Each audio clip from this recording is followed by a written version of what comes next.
les Trémères. Ici, on va parler de l'un des clans qui possède le plus de secrets, mais aussi l'un des clans les plus récents parmi les vampires. Ils sont les magiciens des vampires car ils développent leur propre magie du sang. Ils sont un clan très différent des autres, j'ai nommé les Trémères, ou encore les sorciers ou sorciers du sang, ou encore les usurpateurs, un nom utilisé surtout pendant la période Dark Age, ou encore pour terminer les enfoirés de traîtres. Bon, ok, bon, ça vient de moi, c'était gratuit. Alors rangez vos balais volants, votre baguette magique et refusez absolument l'invitation à Poudlard, parce que les hiboux c'est naze, ici on préfère les gargouilles. Donc sortez plutôt la dague de rituel, le sang, les homunculus et acceptez l'invitation à la fondation. Car nous voilà partis pour parler des Trémères en quelques minutes. Et ça, vu l'histoire du clan, eh bien, ça va être compliqué de synthétiser. D'ailleurs, même si vous avez envie de frapper un Trémère, n'oubliez pas de laisser un petit pouce en l'air pour notre format vidéo.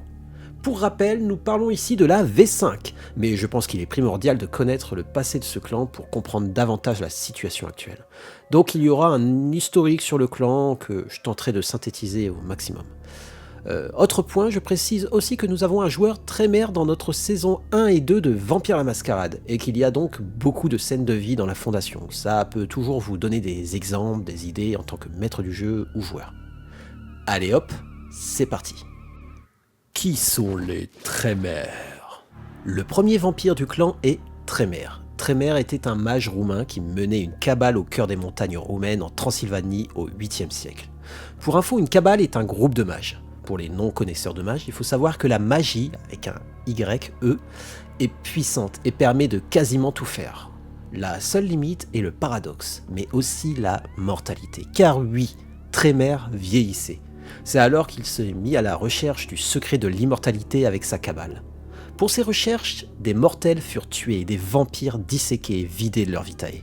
Après beaucoup d'efforts et de recherches, et après avoir tué un ancien Tsimitz et disséqué 2 apprentis magiciens qu'ils avaient fait étreindre, les expériences ont fini par permettre de créer une potion qui a permis à Magus Trémère de se transformer, lui et ses 7 plus proches disciples, en morts-vivants en 1022.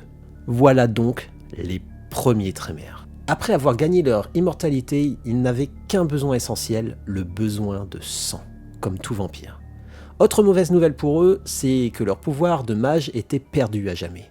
Ils ont alors tenté de retrouver leur pouvoir. Bon, évidemment, c'est un échec et le résultat fut la thaumaturgie, donc leur sorcellerie de sang. Vous allez me dire, ok, ils sont pas cool, mais pourquoi autant de haine envers eux de la part des autres clans ? Alors, attendez, je sors la liste de plaintes. Tout d'abord, comme si la mort d'un ancien Tsimitz ne suffisait pas, les Trémères se sont imposés en clan et ont traqué Solo, le fondateur du clan Salubri, et l'ont tué durant sa torpeur. Trémère a alors bu la vitae de cet antédiluvien. Ensuite, les Tsimitz réclamaient vengeance après la mort de certains de leurs membres et l'invasion de leur territoire. Car n'oublions pas que les Tsimitz étaient maîtres de la Transylvanie avant l'arrivée des Trémères. Et rajoutons la haine des gangrels envers les Trémères. Pourquoi, me diriez-vous ? Disons que la capture de gangrels pour des expériences afin de les transformer en gargouilles esclaves, eh bien c'est pas vraiment cool. Bon, voilà un bon cocktail d'ennemis et de raisons de se faire détester. En clair, si vous voulez vous faire des amis, soyez pas Trémères. C'est alors que la guerre éclata contre les Trémères, ces usurpateurs qui ne proviennent pas de Cain et qui ont osé profaner les vrais clans. Durant ce temps, les Trémères ont demandé l'aide de l'ordre d'Hermès, qui sont des mages dont ils faisaient autrefois partie. Les 7 vampires sorciers ont alors étreint des mages pour augmenter leur nombre, mais l'ordre s'est évidemment rendu compte que ces créatures de la nuit envahissaient leur rang. Durant le Dark Age, donc l'époque médiévale, le Moyen-Âge, les gargouilles ont été une de leurs meilleures armes de défense. Elles sont issues d'expériences avec des morceaux de gangrel et Tsimitz. Elles sont des créatures brutales qui servent en général de gardiens de fondation. À cette époque, le clan était rejeté et personne n'avait réellement confiance en eux. Et je le comprends. Les Trémères ont formé des fondations, ou chantry in English, dont la principale est à Vienne. Ils ont une structure de clan rigide. Les anciens commandent et les jeunes sont entourés et prêtent serment au clan à leur entrée dans la fondation. Cela les lie par le sang, rendant donc la trahison envers son clan impossible, ou presque. Vous pouvez d'ailleurs voir comment se passe un serment de clan Tremere dans la saison 1 de Vampire, épisode 17, Lien de clan. La direction du clan est passée au Conseil des Sept. En V5, avec l'arrivée de la Seconde Inquisition, toute la structure interne a été bouleversée. Mais je vais tout de même vous expliquer comment cela se passait avant, parce que c'est grâce à ça que vous allez comprendre la situation actuelle des Tremere et l'implication de la Seconde Inquisition sur leur état actuel. Et vous allez voir, ils ont un sacré attrait pour le chiffre 7. Alors, avant l'arrivée de la Seconde Inquisition, les Tremere sont organisés en pyramide. Tout en haut de l'organisation se trouve le Conseil intérieur des Sept à Vienne, qui s'occupe d'une zone dans le monde.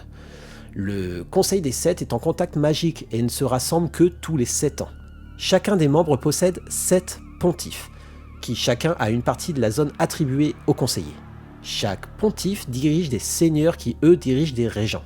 Les régents sont en fait les chefs de fondation d'une ville. Sous les régents, donc dans la fondation de la ville, on retrouve les apprentis qui sont les nouveau-nés en général et qui doivent passer les 7 cercles pour gravir les échelons. En fait, grossièrement, nous passons donc d'apprentis du premier cercle à apprentis du second cercle, etc., jusqu'à arriver tout là-haut. Il faut savoir que leurs fondations sont des lieux protégés par des rituels, autrefois même par des gargouilles. Ils y pratiquent leurs recherches ainsi que leurs rituels. Dans une fondation, hormis les apprentis et le régent, certains Tremere ont des fonctions, comme un gardien de la fondation ou encore un archiviste, etc. Et ouais, c'est comme Poudlard, mais en plus dark. Et je m'y attarderai pas, on pourrait en parler durant des heures. Désormais, nous arrivons en V5. L'année 2008 fut le drame pour nos chers Tremere. La Seconde Inquisition détruit la fondation de Vienne avec l'aide du Vatican, des opérations spéciales américaines et des chasseurs de vampires. L'attaque est camouflée en attentat. Après la mort de membres du Conseil des Sept, le lien de sang de nombreux Tremere disparaît. La pyramide Tremere est brisée. L'appel des anciens fait aussi disparaître certains membres qui libèrent donc les Tremere de leur hiérarchie et de leurs liens. La V5 détruit donc la pyramide et toute la hiérarchie autrefois des Tremere. Mais il était important d'évoquer le passé pour comprendre le présent de ce clan, car tout ça a de l'impact sur ce qu'ils sont devenus. Les sorciers se retrouvent donc en compétition avec les autres descendants et de plus en plus avec les autres sorciers. Tout le clan se lance dans la recherche d'artefacts et grimoires qui appartenaient autrefois aux anciens Tremere. Ils sont donc à la recherche de leur pouvoir et des connaissances perdues. Eh ouais, il y en avait à dire, et encore, je vous épargne les factions et les maisons Tremere aux différentes pratiques. De grandes figures Tremere existent, comme Goratrix, et un petit clin d'œil à notre PJ de Vampire la Mascarade saison 1 et 2, Tobias Elland. Si vous avez envie de connaître la vie d'un Tremere avec des scènes dans la Fondation, c'est un bon exemple. Leur non-vie pendant les nuits modernes. Les Tremere font partie de la Camarilla. Les sorciers utilisent la Camarilla à leur avantage, tandis que la secte profite de leur puissante sorcellerie du sang. L'objectif des Tremere est le savoir. Chercher le bon sang pour leur recherche et l'accès aux artefacts anciens comme les grimoires. Pour eux, la connaissance est le pouvoir. On peut donc retrouver des étudiants étreints, des passionnés de recherche. Même si le clan privilégiera des connaisseurs de l'occulte, il n'est pas rare de voir un historien, chirurgien théologien ou des collectionneurs de livres rares se faire étreindre de nos jours. Le descendant cherchera à comprendre sa nature vampirique et se penchera sur l'histoire des descendants. On retrouve aussi des fidèles de la pyramide, des loyalistes conservateurs de l'époque. Dans ce cas, le fidèle pourrait vouloir créer une fondation et appliquer des coutumes de l'époque. Et ouais, ceux qui rêvent de la bonne époque, c'était mieux avant. Et pour finir, les Tremere peuvent aussi étreindre des anticonformistes, ou satanistes, ou des personnes ayant de l'ambition avec des idées nouvelles, ou même encore un policier ou un vigile afin que celui-ci devienne un chef de sécurité pour le clan, comme un gardien. Depuis la destruction de la pyramide, les archétypes de personnes étreintes sont plus larges comme vous pouvez le constater. Leur discipline. Les Tremere possèdent 3 disciplines. Auspex, la discipline permettant de percevoir des auras, trouver des indices, chercher des traces magiques. Domination, forcer une personne, la manipuler, la trahir et l'obliger à faire des choses. On dirait pratiquement la définition de ce que sont les Tremere. Bon ok, j'arrête les taquineries avant qu'on me lance un sort. Et pour finir, la fameuse discipline bien gardée par le clan, la sorcellerie du sang, aussi appelée la thaumaturgie. C'est ce qui fait d'eux des alliés précieux mais aussi des ennemis très dangereux. Ils peuvent manipuler le sang, faire des rituels leur permettant diverses actions comme marcher sur les murs, faire sortir du sang des veines d'un mortel sans le toucher. Les attaques de thaumaturgie peuvent être dévastatrices. Leur fléau de clan. Depuis la chute de Vienne, le sang trémère s'est affaibli. Ils ne peuvent désormais plus lier au sang un autre descendant, mais un trémère peut toujours être lié au sang par un autre descendant d'un autre clan. Un trémère peut toujours lier au sang aussi un mortel ou une goule, mais la cible doit boire la vitae corrompue un nombre de fois supplémentaire égal au score du fléau du vampire pour que le lien se forme. Avec le Player Guide, une variation de fléau existe aussi. Sang volé. Comme ils descendent de vampires qui ont usurpé la malédiction de Cain, les trémères ne peuvent pas utiliser leur sang aussi efficacement que les autres clans. Quand un trémère déclenche un coup de sang, le joueur doit effectuer un nombre de tests d'exaltation égal au score de fléau du vampire. Si ces tests d'exaltation font monter la soif du vampire à 5 ou plus, le joueur décide soit d'abandonner son coup de sang, soit de l'accomplir et d'atteindre 5 en soif tout de suite après. Pour terminer, leur compulsion de clan en cas d'échec bestial est le perfectionnisme. Une prestation autre qu'exceptionnelle lui donne un profond sentiment d'échec et il recommence souvent ses tâches encore et encore de manière obsessionnelle pour que le résultat soit parfait. Le joueur retire 2 dés à tous les groupements du vampire jusqu'à ce qu'il obtienne une victoire critique sur un jet de compétence pour ce personnage ou jusqu'à la fin de la scène. Le joueur retire 1 dé seulement pour une action effectuée pour la 2e fois et n'applique aucune pénalité à une action effectuée pour la 3e fois ou davantage. Adieu le paradoxe, bonjour la soif de sang. Les trémères sont un clan incroyablement riche en secrets, en historique et en façon de jouer. La difficulté du clan qui liait un vampire à sa fondation a été gommée en V5 car elle n'existe plus, ou du moins quasiment plus.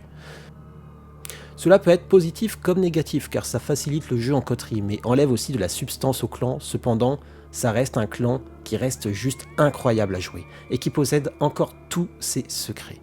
Si vous aimez l'occultisme, ou la magie, ou la sorcellerie, c'est clairement le clan vers qui vous tournez. Mais il faudra accepter que certains autres vampires se méfient de vous, vu le pouvoir et les connaissances que vous possédez. Ah, et pour les joueurs trémères, évitez de porter un t-shirt au logo trémère dans le métro si vous voulez éviter de vous faire agresser, c'est pas le genre de choses que l'on crie sur tous les toits. Si vous tombez dans une rame entre un joueur gangrel et un joueur timide, ça risque de mal finir. Bon, eh bien merci d'avoir suivi cette vidéo, n'oubliez pas de laisser un petit pouce en l'air si vous appréciez ce format ainsi que le partager. Si vous souhaitez nous aider, je rappelle que nous avons un Tipeee, ce qui nous aide énormément pour les tournages. En attendant, portez-vous bien et décelez les meilleurs artefacts possibles pour votre cire. Ciao.